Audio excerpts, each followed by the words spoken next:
to welcome a remarkable woman who not only has triumphed over adversity, but also emerged as a source of inspiration and resilience.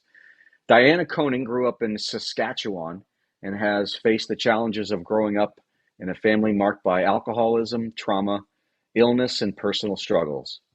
Her journey is a testament to the power of determination, healing, and personal growth. Today, she is a best selling author, public speaker, and advocate for those facing similar hardships. Her book, Silently Said, which I read yesterday, which sheds light on her family's journey, has touched the hearts of many. I'm also excited to share that Diana will be sharing the stage with Arlene Dickinson and Jack Canfield at the upcoming LEAD conference later this year, where leaders from various fields will come together to inspire and empower. You can learn more at Corliss, CORLISS.ca /lead 2023. I recovered about 15 and a half years ago. I have 5 children. Blessedly, I don't have any children that remember their daddy being a drunk. And because of that, I probably don't have a lot of the guilt that a lot of other people do. So when I read your book, and you're coming from an Al-Anon side, and I'm coming from the alcoholic side, it affected me deeply, probably more so than I wanted it to. Because I guess from your father's perspective, and for the people that haven't read your book, Diana's book is about her childhood and the more importantly, I think, are the formative years of her life, where she took a lot of the adult responsibility that her adult parents couldn't take for themselves because mom had a unexplained disease. And dad regressed and became a shell of himself and hid in that proverbial closet that we hide in with a bottle of booze because he couldn't deal with the reality of life that it caused him. And so this little girl who's in front of us took responsibility for her parents and took that responsibility for her siblings as well. It displays uncommon valor and bravery in such a young person. And I think that people like you are real heroes. And I just wanted to thank you for overcoming your dad's illness and your mom's illness and being there for your family members and your siblings and especially your sister, Kim. That being said, and I don't mean to be emotional, but I do get emotional. I wanted to ask you what inspired you. Well, I kind of know what inspired you to write the book, but really, where did you find the courage to put pen to paper? Well, the first thing is it was getting it out of me because trauma sitting inside me wasn't good for me. And actually, the biggest driving force behind it all were my kids because I have twins that are 19. They left the nest on their own journeys. One wants to go into law, and the other one just released her second single in the music industry today. Uh, yeah, so a little plug for her. The song's called What If. And I wanted Where can people find it? Apple Music, Spotify, YouTube Music.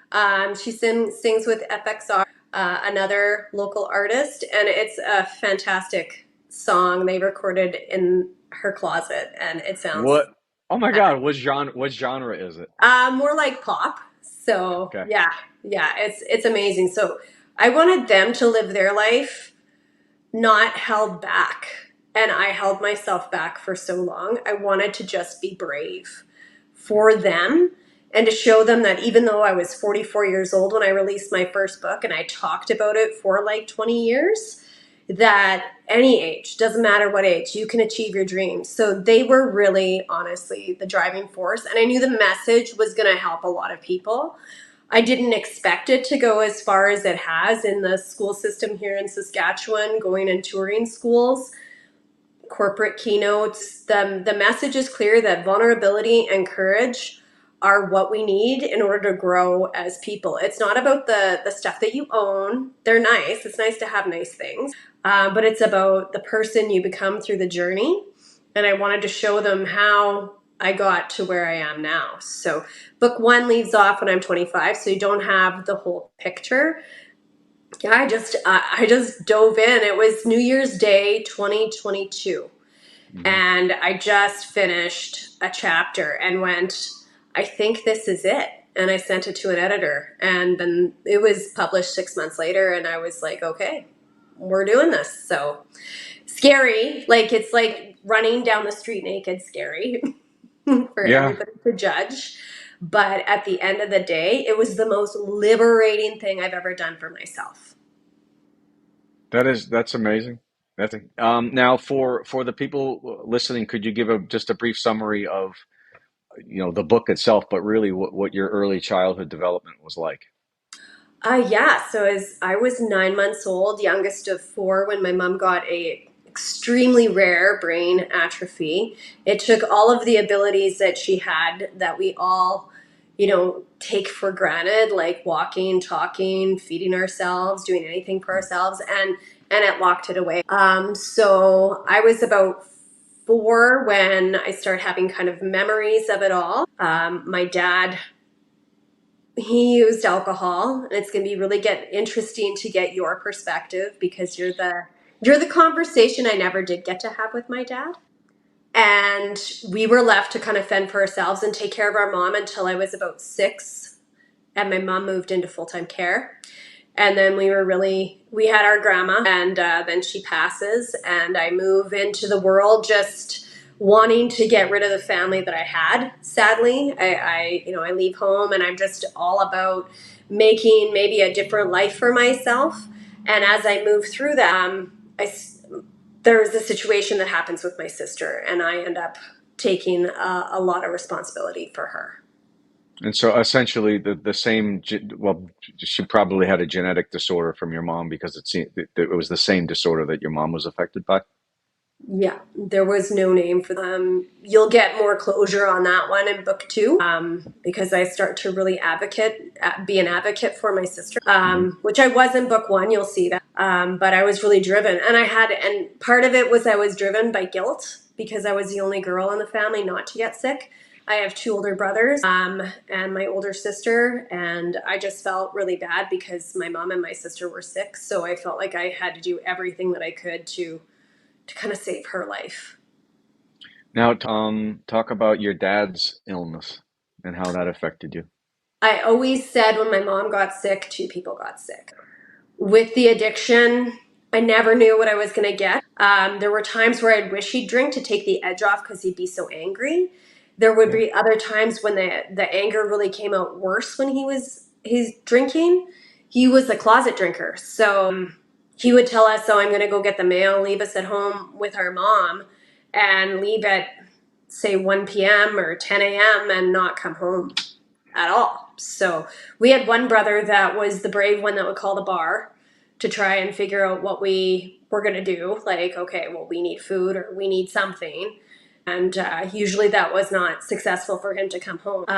Times where we were caring for our mom and we had a particular incident that happened when I was five. He didn't come home and my mom was injured. He was essentially running, and through reading and diving into actually Dr. Gabor Mate's work on trauma and addiction, I now have some closure on how he felt and why he was handling it the way that he was. But I felt there was a lot of childhood neglect, I would call it. Times where we would be sitting in the vehicle for hours or not being able to get into the vehicle when it was parked in front of the local small town bar. There was the humiliation of, fellow kids saying, my parents said they saw your dad at the bar last night and he was doing headstands and all these things because he liked to be a gymnast when he drank. There was a lot of shame, and I just wanted to really run and not look back. But it's where I came from. What was in your father's family? Do you know if he had a history of alcoholism in his family? Not to my knowledge. My dad's dad was 54 when he was born, so my he passed away when I was 3 weeks old. My grandma was not an alcoholic. She was also back in the day when you're 36 and have a kid. In 1946, that's not very common. Yep. So he was born to older parents who were they had a lot of problems that they kept to themselves. I've learned some things through my dad's only sister, his only sibling, actually. And she shed some light on kind of his childhood. He was a little bit spoiled. He was the only boy, and in rural Saskatchewan, you've got someone to inherit the farm then and keep the family name going. Yeah. And it's just been like learning all of that and seeing where he came from. He was obviously lost as well. And my aunt always says the addiction started before my mom got sick. A problem there that most likely exacerbated it and gave him an excuse to abuse alcohol. But he could have been a genetic alcoholic. And that's why I have on this side of the glass from the addict's perspective. I'm always looking at literature about a trauma and why it was that I abused alcohol in the first place, but also the genetic component to it because just fun facts about myself. My family comes from Prince Edward Island, Canada, and Oh, okay. we are rural people as well. And there are very deep, dark secrets in closets and in small little houses and farmhouses and PEI. And there's a lot of our family secrets up there. But when I look back at my family history, it is replete with alcoholism Mm. and suicide, and a lot of not making it to their 50s. A lot of them not making it to their 50s, and it seems that in my we were not able to escape. Even our family moved here in 19. My grandmother moved here in 1937 from PEI, and she reminds me a lot of you. My Mm. grandmother was a very strong woman, and she had an alcoholic for a husband, and he was from PEI. And when they joined the war, he came back from Guadalcanal, and he was not the same person. And his body came back, but his mind and his soul didn't come back. And he poisoned himself with liquor.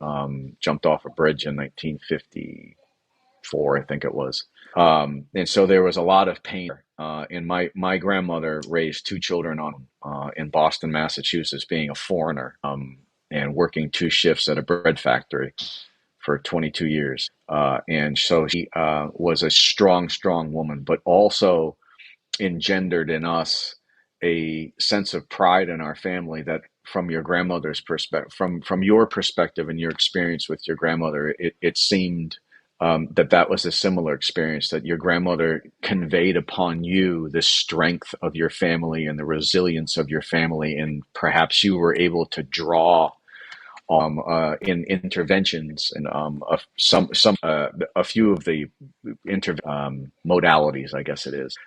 There is a push now away from the Johnson method of intervention, where you kind of yell at the addict and say, "You better go to rehab, or you're going to go to jail." Or it's this binary decision of really horrible things to happen, or you're going to go to rehab. And what they found is empirically that doesn't work as well as inviting the person to go to rehab. And there is one of the modalities that incorporates a lot of family history, like your family Mm. history, my family, and what your grandmother did for you, and what my grandmother did for me. We as interventionists, for the first time for these families, introduce them to the history of their own family, and to know that your grandfather served in World War II, and he got shot down, and he escaped from enemy lines, and your grandmother had four kids while he was gone, and took care of all of them. And to show the hard work and resilience and all of the labor that went into literally bringing you into this world.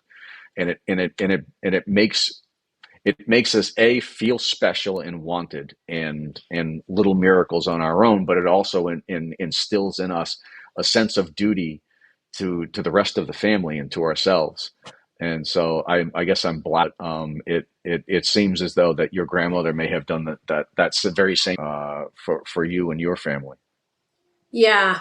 And when we lost her, it rocked my Yeah. soul. And I was young. and she was older.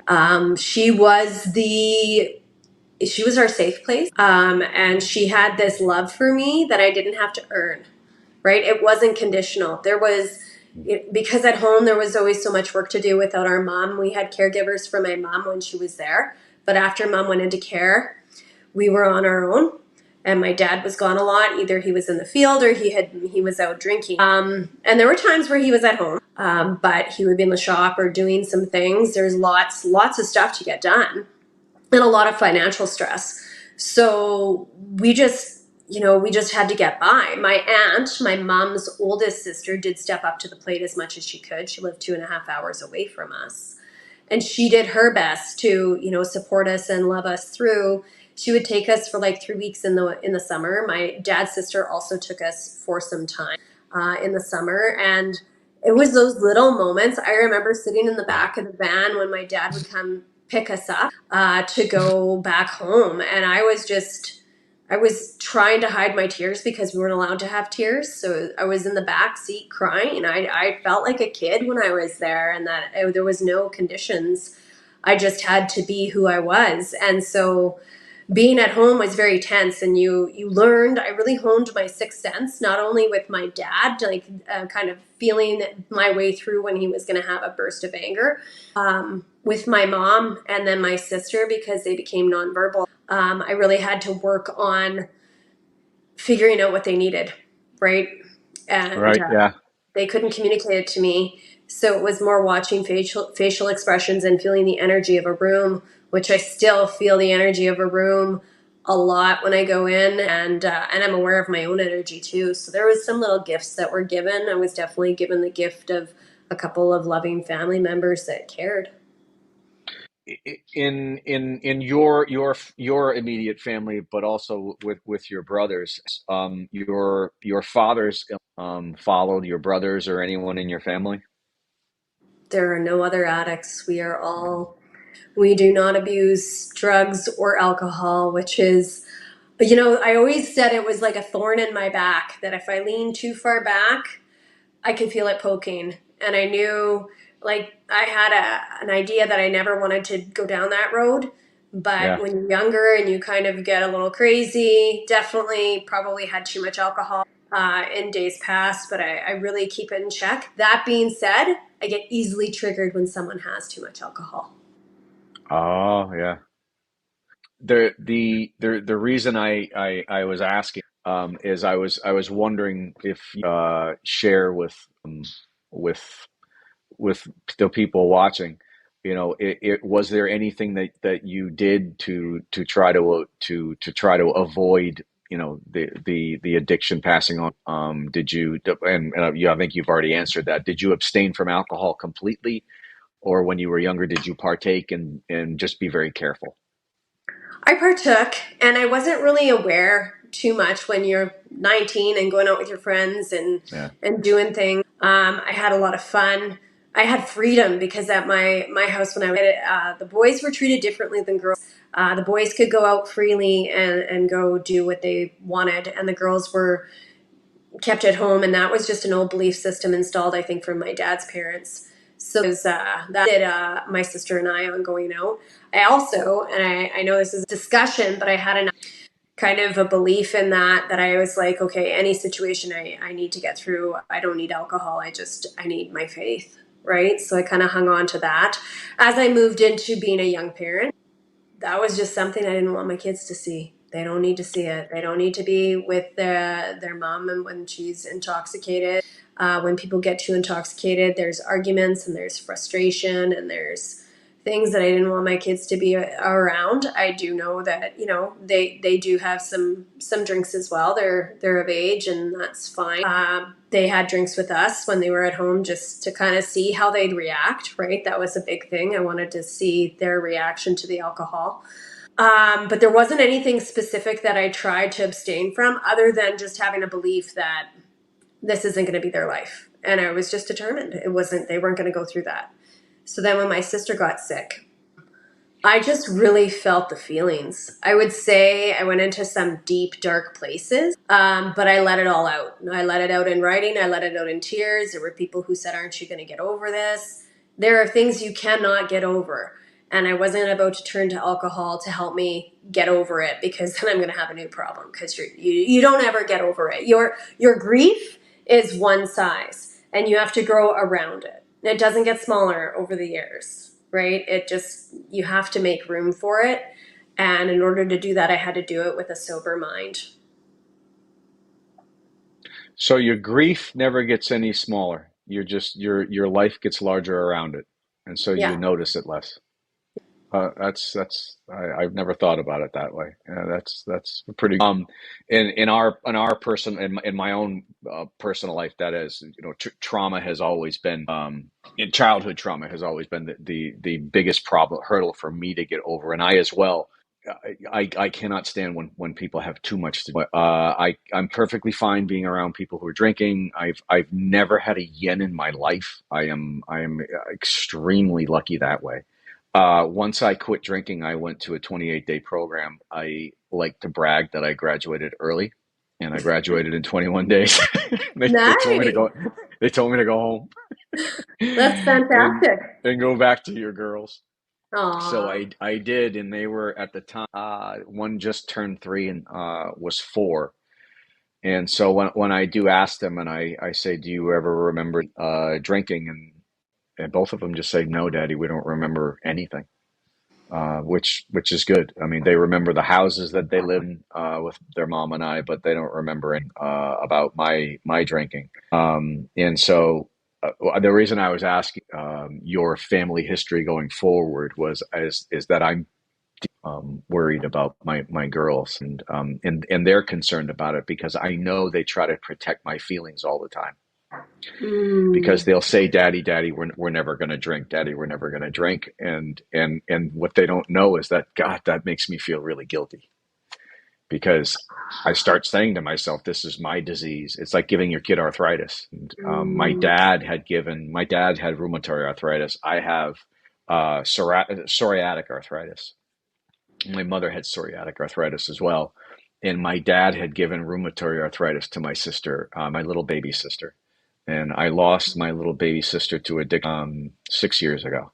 Oh. And she died of an opiate overdose, fentanyl. And Mm. she was a doctor here in Connecticut and was very successful. And it just goes to show you that addiction does not discriminate. It doesn't care if you're rich or you're poor. It will find you. So, with my own girls, I always felt that I may have passed this on to them. And I've also explained to them how, alcoholism tends to skip generations. And the reason that it does is that it's a genetic marker on a GABA2 gene. And if you have a what's called a C allele on it, rather than an L allele, which is sort of typical. If you have a C allele on it, which is atypical but very typical of Northern European people, and what it Mm. does, is the C allele dampens the effects of alcohol. So a normal person's reaction to alcohol when you have one or two drinks is, I feel sedated, I feel warm, I feel happy, I feel, well, for lack of a better term, I feel serene. What they now know from the people who have a different allele on that gene is that it takes them twice as much to feel that way. So the Mm. alcohol doesn't affect them in the same way as it does with typical people.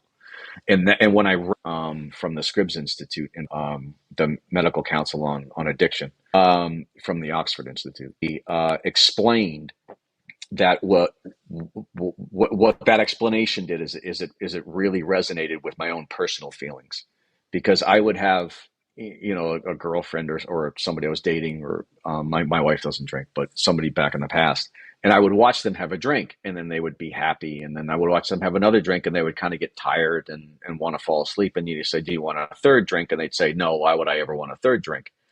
And I'd look at them and go, I would ask myself that same question about, why wouldn't you want a third drink? Because at one or two, I was not anywhere near where they were. And rather than feeling sedated and serene when I drank, I felt energized and I felt stimulated. And Mm. rather than wanting to sit down and listen to the music, I wanted to get on the stage. I wanted to grab the lead singer and grab the microphone. I wanted to grab the guitar off of the guitar player, and I would kiss the singers in the back, the girls, of course.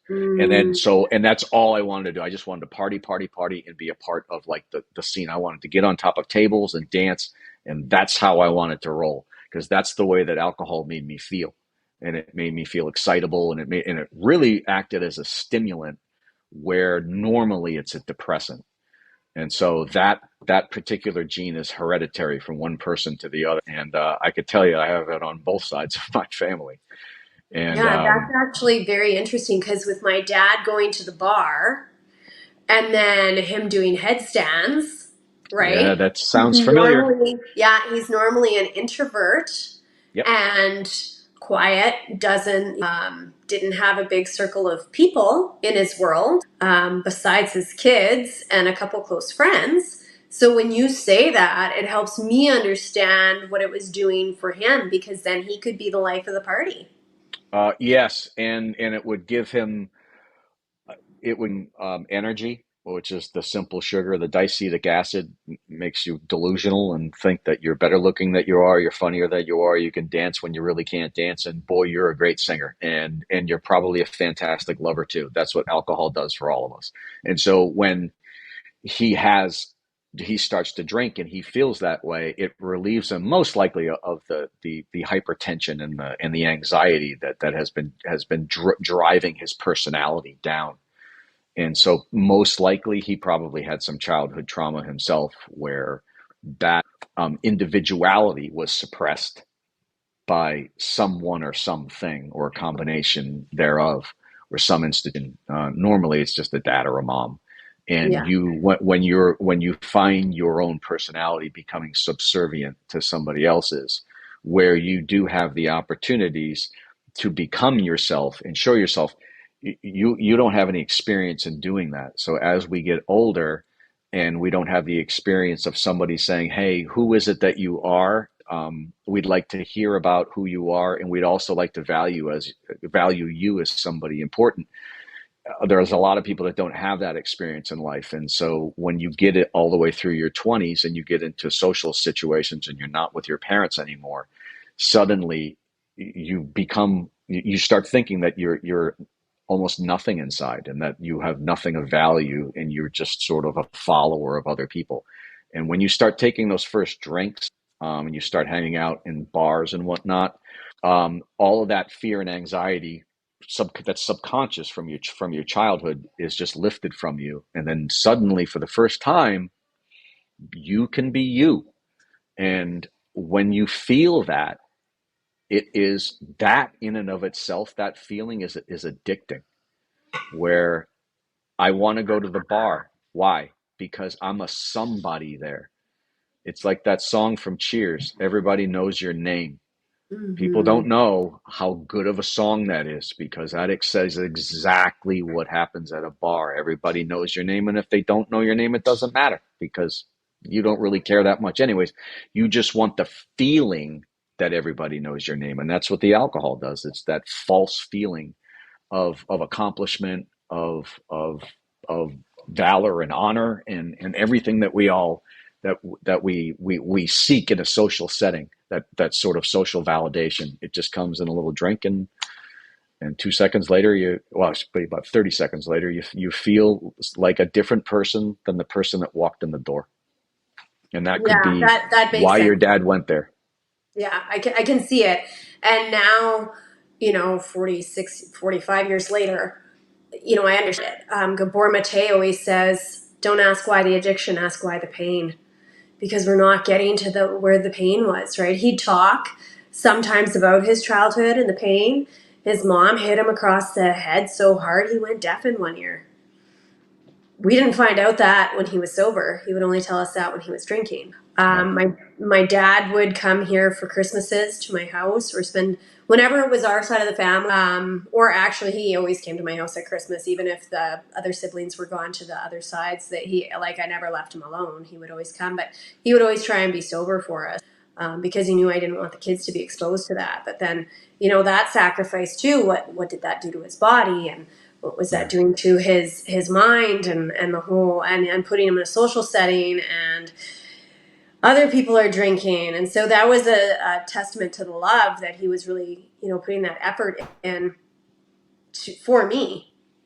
I see that now. But when you're 26 years old with twin babies and responsibility of taking care of your sister and everything else, you don't even see everything like you do when you go back. And that was part of writing the book, was going back to those stories to learn, like, there was a lot of little diamonds in the rough, covered up with ash, because it was pretty much a full on burn down of life events that I ran from forever. And then I realized that all of my current situations that I was facing in life, if I didn't figure out what happened in my past, I wouldn't be able to write my now. Does that make sense? Like, Well, it makes total sense. Yeah.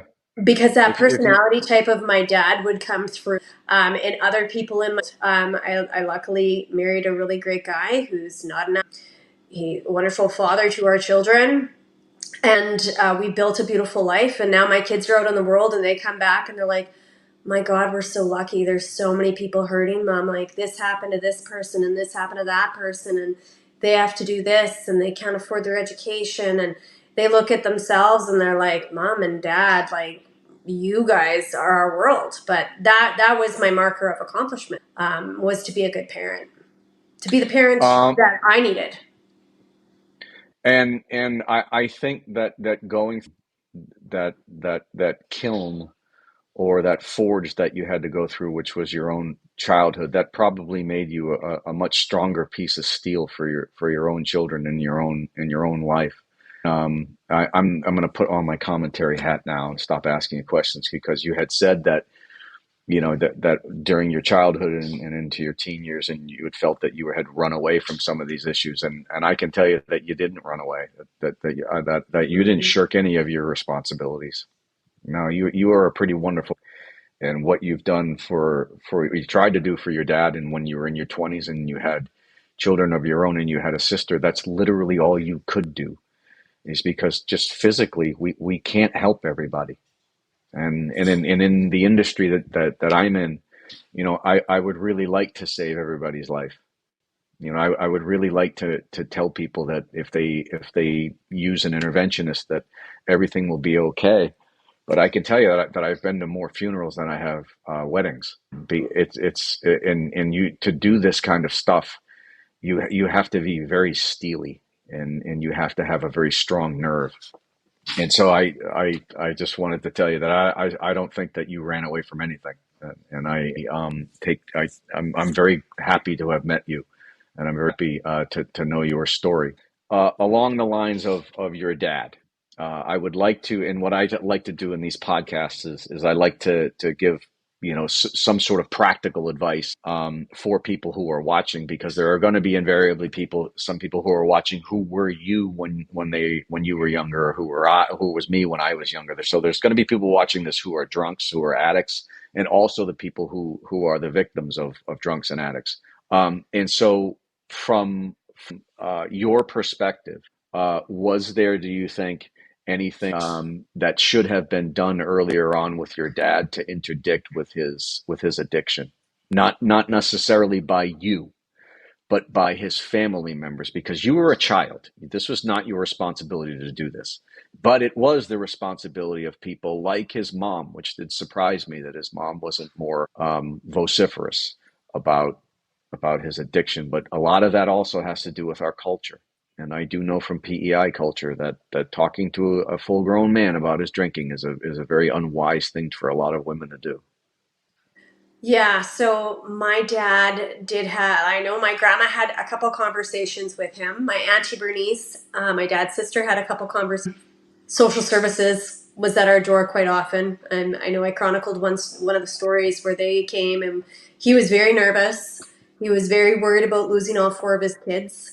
And we found out, my two older brothers knew what was happening, but I was too young. They didn't share it with me till after. Then my dad said, like, this is good. You're not going to get taken away because nobody's going to take four kids.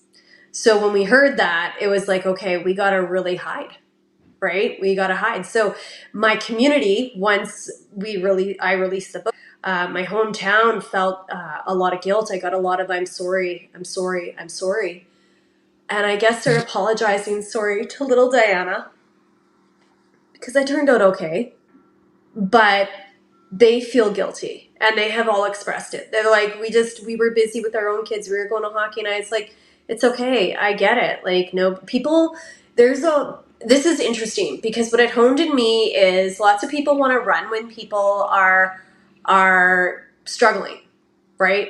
I fight, flight, freeze, right? So it's like it's just easier to do nothing and let it be its own train wreck. But yeah, it would have been nice if somebody would have just come in with a meal once in a while, called in and checked on us. Hey, do you want to come to our house for supper?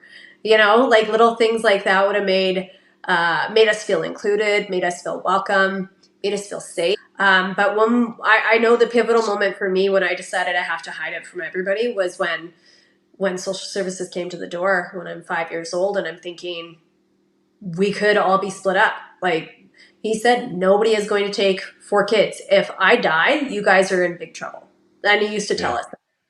So, and he wasn't probably wrong, but a child's mind, that's the most terrifying. I already was losing my mom. To lose my dad, my only parent, it Yeah. was like, you can't comprehend that. Like your prefrontal cortex is not operating. I operated at a fight or flight for many, many years, and people would call for my dad and we would lie for where he was. We'd say he's at our grandparents. He was anywhere but the bar, even though you could drive by and see his vehicle there, right? But it was that shame. So I called him out on his alcoholism when I was 16, and he hated that. And I felt shame, frustration, and relief all at once because it was like the cat. I'm like this pot that's boiling with the lid on, and Yeah. everybody else was much better at keeping their mouths shut than me. Because they were Well, sick. yeah, but my brothers, right? One of my brothers did. Him and my dad. My brother Chris had to leave home at like 17 years old or 16 because he couldn't handle it. And I was just like, okay, like this is just going to be. I'm just going to call it out, right? And it made my dad cry, and of course, then I felt bad, but I also didn't. And then my sister's like, thank you, thank you, because we can't keep doing this.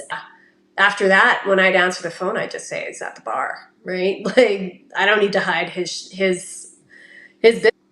But there was a lot of fear, so that's also why we hid it. I was afraid social services, but I was also afraid of my dad's anger. He generally wasn't violent. There was a couple times where he got aggressive, but he tried to keep that in check. So I'll give him props there for as much as he could. But he was very dominant, very very dominant.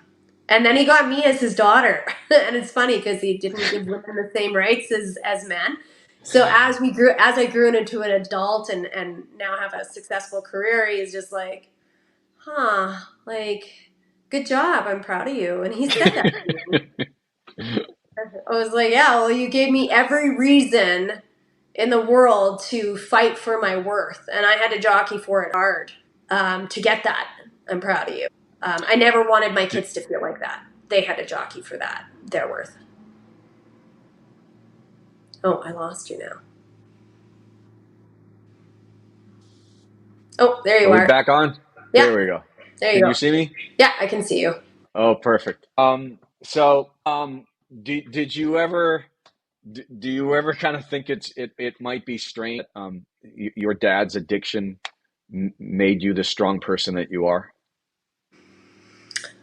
or at least Yeah, it's contributed kind of to a it? paradox, right? Yeah, Like isn't it? it Isn't it? is. Yeah, yeah. It totally is. So it's like there's part of me that has gratitude for all of the childhood trauma and train wreck because it made me a far better person. I know there's that saying where they say hard times make strong people make good times, Good and good times. times make weak people. I believe in that to a point because I look at my own kids and I'm like, okay, so I created the good times and then they're going to be the weak people. So we let them deal and manage with a lot of their things in life with us on the sidelines. We're not micromanaging. We're not the helicopter parents because it's like, how are you going to develop that skill set if you don't go through it? Right? Right. You got to go through the dirty in order to get to the nice, clean, shiny surface over there. So there's been events in their life. We'll be the support. We'll listen, but they got to dig in and do the work and figure it out. They listen to tons of podcasts. I'm so proud of them. I made them do the 5 High Habit by Mel Robbins for like 60 Crying out days. loud. Oh, There we go. you flipped upside down on my computer. Oh, he's struggling.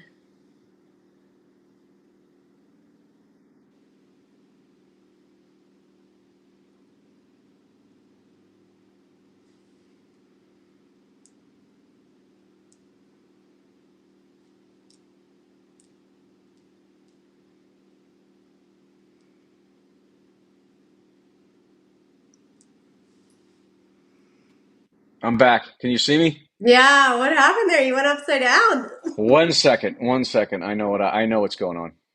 Okay.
There we go.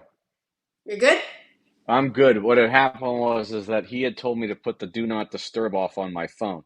And I didn't put it off on my iPad because my iPad doesn't have a phone. So what's been going on, people have been calling me, and so now I just have to turn cellular data off, and it won't bother me anymore. Okay. Oh, no, you need it. Now you're gone again.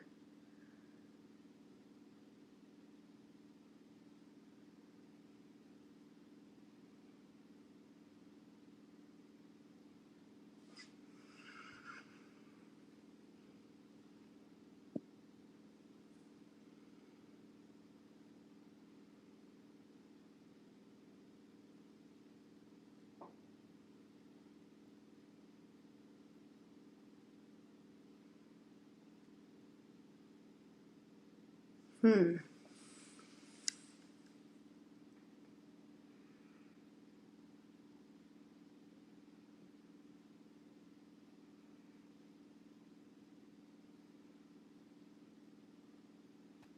We good? I'm good. Oh my God, I don't know what's going. I don't know what's going on. So, all right, getting back into it. How did you first find Al-Anon? Well, all the commercials in Canada back in 1980s and 90s. This they were all over the TV. There was this glass, and it would on the dash, and your vision would get worse and worse. And they talk about, if you've had this much, you can't drink, you can't see, whatever, can't drive. And so you would hear that, and then they'd have little commercials about the families of alcoholics. So, yeah, I'm sure you read my story about my situation with going to Al Anon one time when I was 19 or 20, or no, 18 or 19. That didn't go so well for me because they put me in with all of the wives of alcoholics. I must have been 19. I aged out of the kid program, apparently. And I said, like, I can't.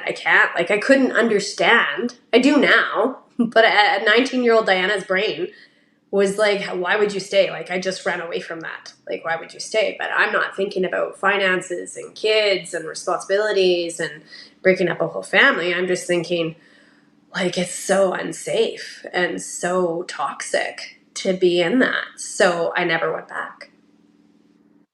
In Al-Anon, they teach about basically techniques on what not to do to enable addicts. And in your own journey, what kind of advice would you give? Because I guess what the value of our podcast today could be is that somebody might not accept their cousin or their brother or their son or their husband or their nephew or whoever it is will not their drinking and their neglect of their own children, so they don't become the victims like you and your siblings were of your father's addiction. So, is there anything in therapy and your writing and your experiences that you can share with somebody out there? Kind of stick them with that, prod them with that poker, and say, you have a duty to get in the way of somebody's addiction, especially where they're not just hurting themselves. I know a lot of people saying, "I'm just drinking, and it has nothing to do with you, and it's all me, me, me." But what they don't see is they don't see the silent victims who can't silently, say what it is that's bothering them, like how I did that. And yeah, Do but you see the play on words with my book then, right? The series is called The Silence, like silence, right? So a yeah, lot not said. Two people couldn't talk, and one chose not to, but he really couldn't. So I would say I've gone on every single point of being the family of an addict that you can feel. I've felt every single feeling. I've wanted to detach. I've wanted to run away. I've wanted to get angry. I've done all three of those things with my dad. It wasn't until I started to figure out the addiction wasn't about me, right. right? Because as kids, you blame yourself. And my dad always said that if they didn't have the fourth kid, maybe mom wouldn't be sick. So No, I'm number four, right? And that stuck with me. So that's probably why I came in as a person that had this huge survivor's guilt and was trying to help everybody. Definitely, I've walked every path that you can as a person loving an alcoholic. It's extremely hard. I would say first get help for yourself, because you're no good to the addict if you can't help yourself. So I helped myself by starting with Al-Anon. That didn't work for me, and that's okay. It works for tons of people. I'm sure it's a fantastic organization. It was just not my fit. I did a lot of reading about trauma. And through the trauma, I could see my dad as a human. I didn't see him as the addict. This is a spoiler for book 2, but my dad died in 2018, surrounded by drug I was addicts. going to ask. Yeah, I figured as much. Yeah, he was 72. He was dead for a week before we knew. Mm. My one brother went in to check on him the one day because we had moved him from the farm to town. And he said, "Leave me alone. I got the flu. Get out of here." He had a lot of anger. So when he said leave, you left. Yeah, And he came back a week later, and he phoned me, and he couldn't get the words out. And I said, "Dad's dead." But you know what's interesting is that, like, literally a month ahead of that, I said, "My dad, this will be our last Christmas together." He yeah, didn't make Christmas. He died December 1st. Pretty sure it was cirrhosis of the liver. He had no weight to him. He was smaller than me, and I'm not a very big person. He just shut his body down. So I wish I would have done this kind of work while my dad was alive, because now that I read The Myth and Normal, I'm trying to remember the subtitle of it. Anyways, it's a fascinating read about addiction, and the body keeps a score, because how, yeah, like, everything affects you, like, by, everything affects from your mind affects your body. So my dad's mind was constantly going. I would say that get help for yourself first, whatever way, shape, or form. I went to counseling. I did lots of counseling, grief counseling, a lot of the time. And then just, you have to, I don't know if you have to, I shouldn't say that. I chose to love my dad in spite of his addiction. I chose to understand that it wasn't about me. I chose to get curious. about what might have happened in his life besides our family dynamics that might have triggered this. And I came to an understanding. Like my last conversation with my dad, I did just come out of surgery. I was always trying to protect him. So I never even knew that I was going into surgery. So I phoned him from the hospital and I said, I'm not at surgery. He's like, what did you have surgery for? I didn't want him to worry. I was like, oh, I have endometriosis and it's okay. So then from there, we had a beautiful conversation where he told me, like, my way of communicating with my dad ended up becoming in a form of writing. I wrote him a 70th birthday poem about being daddy's little girl because I was really close to my dad when I was a kid because he was my only parent. And he loved that. And he said in our last conversation, he's like, "You can publish your book. I give you, if you're waiting for my permission, you have a beautiful gift, and you need to share it with the world." So we both came. We both had to meet because he had to accept where I was coming from, and I had to accept that I could never change him. And it wasn't really about changing him. It's about loving him in spite of the addiction. But sometimes you have to put boundaries in place for yourself. So my boundary was living 3.5 hours away. My boundary was when he phoned in the middle of the night, I couldn't answer because it was always drunk arguments and frustration. And he did it for literally years until I told him, "You're waking up my babies. You can't do this." And I got mad. So that was a very clear boundary.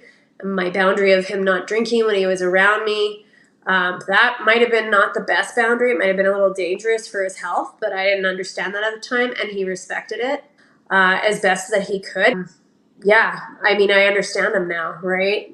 I'm an Yeah. adult that did the work and got curious. So I'd say get curious about yourself, get curious about how it affects you, your family, and get curious about that loved one that's hurting because they probably are hiding some pain. Yeah. I've lost a lot of people in my family to addiction, and both my three grandparents, um, a lot of cousins, a lot of people. We have a lot of people who have overcome that, have been able to quit drinking for long periods of time, or and been sober depending on if they have a program or not. And we have some of them who just quit drinking cold turkey and never joined any program.